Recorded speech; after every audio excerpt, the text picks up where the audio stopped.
The other day we talked to James Dye, live from Abilene, Texas. Talked to him about BYU, the Big 12, his son Trey. We now introduce Trey Dye, who is in town getting ready to start his first semester at BYU in freshman year. Congratulations on that, and welcome to BYU Sports Nation. Yes, sir. It's good to be here.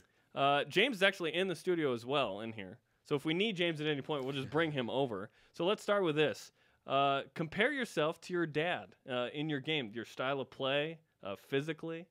I'm a little bit bigger than my dad. I feel like he says that he was pretty small when he was my age, but I try not to compare too much. It's That's going to be hard. Yeah, I mean this year. That's been a lot to think about. Really coming here, making my own footstep, maybe doing things my own way a little bit. But he was a great player. I would be, immensely blessed to be anywhere near the type of game that he played and have any of the success that he had. But, I'm just counting my blessings right now, and I'm just grateful for the opportunity, happy to be here, and, hopefully I'll make some plays like he did. So he's bigger than his dad right now, so, James, you might actually have some trouble when you tell him to take out the trash, do the dishes, he's a little bit bigger than you. He's like, hold on, Dad, not this. No. Trey, I looked at your highlight tape and very, very impressed just with your speed and your quickness. And I know you played running back a lot. I saw you playing receiver as well and catching some balls. But what do you think that how that adjustment's going to go for you? Coming out of the backfield, most likely probably being a slot player. It's not going to be that big of a step because my junior season, that's what they wanted me to do. I'd played running back my whole life, and they said, hey, well, we need you to come play slot. They want me to be a play side slot receiver.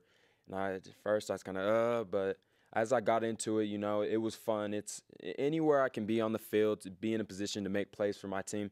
I love it. I'm just very grateful, very gracious for that opportunity. So it'll be fun. Definitely work for my success, and hopefully it comes. And nowadays, with the way that offenses are spread out, essentially your slot receiver sometimes is essentially a running back that's catching the ball to the backfield anyways. You feel like that'll be a smooth transition for you? Yes, sir. Especially in the offense that I was fortunate enough to run at my high school this last season. That's basically what we did. I was in the backfield. They motioned me to slot receiver, caught those swing passes, came in jet sweeps, something similar to what maybe I'll be doing here at BYU. But, yeah, I'm just awaiting to see what coaches have in store for me. So, Trey, I want to talk to you about this because I'm a small guy myself. James, I know you're a little bit small too. But there's certain things that we have to do as smaller players. Be more physical. We have to be faster. We have to be quicker. And something, when I came to junior college, I was a little bit nervous. I was 150 pounds. Yeah. I got to 185 eventually by the time I came to BYU, so I had a little bit more confidence. But how do you see yourself, wanting to gain more weight, trying to gain more weight, or just using the skills that you have right now, like being quicker, faster, more physical, to make up for that? Getting here on campus and finally getting into the swing of things, I'm looking for my whole entire game to expand. I'm looking to gain some weight and trust in the coaches where they want me to gain some weight and maybe work on my speed along with doing that, because I don't just want to gain some weight and then slow down, Right. But with being small, been thinking a lot about taking that hit from the Kyle Van Noy, Luckily he's gone, right? For your sake in practice. Yeah, going down to UT, UCF, Yep. all those teams we're playing, we're playing some big teams and grown men. Yeah, grown men. It's that big. It's a big step. The speed is going to change, the size. I'm just waiting to take that first hit from that 6'6", 250 guy. So I'm telling you, man, Gushers Ziggy's gone. Gushers too. will help you.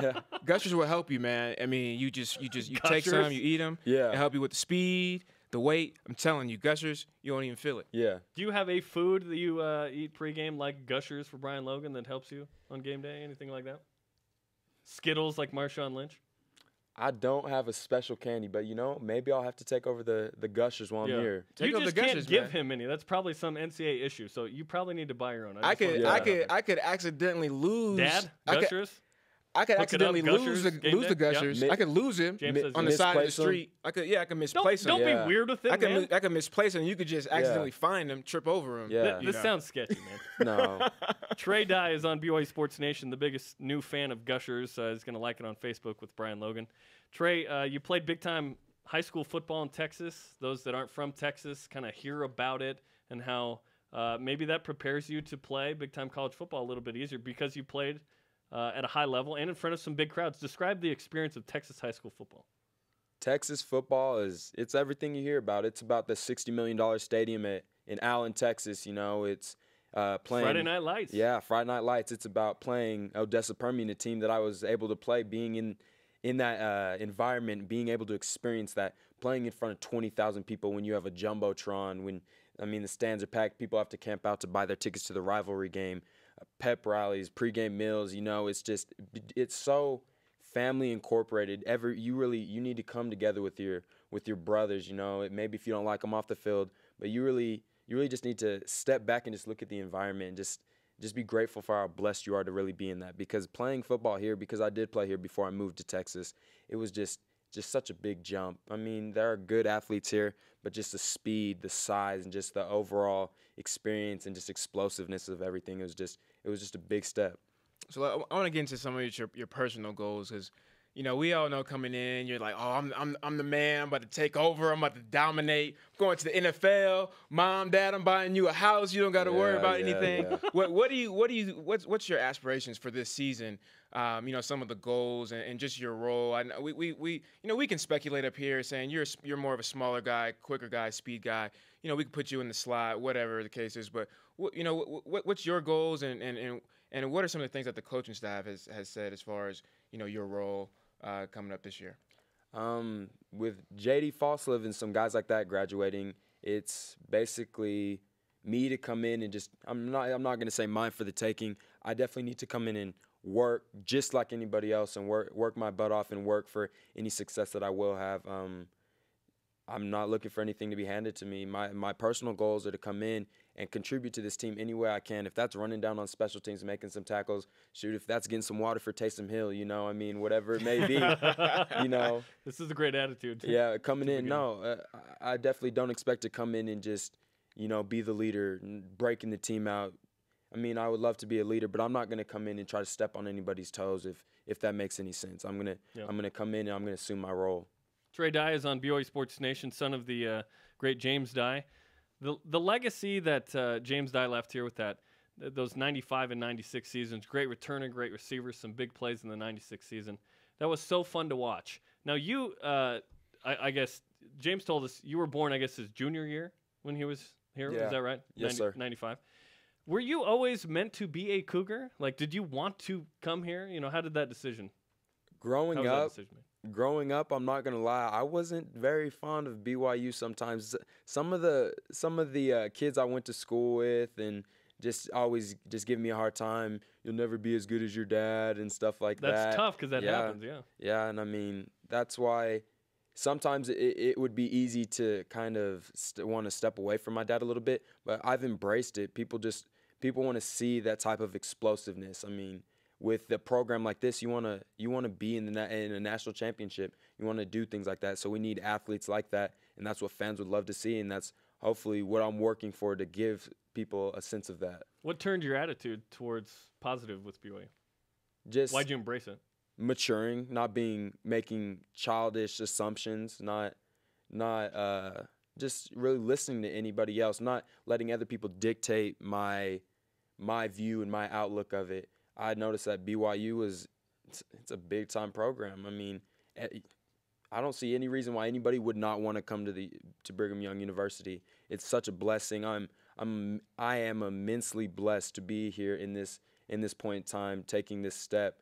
And I don't know, just, you know, that Holy Ghost for me really just kind of said, hey, maybe you need to take a look at that school. And it was cool because Cooper High School in Abilene, Texas, they're the Cougars as well. So I went from being a Cougar to being a Cougar. Perfect. Yes, sir. Grown man business. Yes, sir. Grown man business.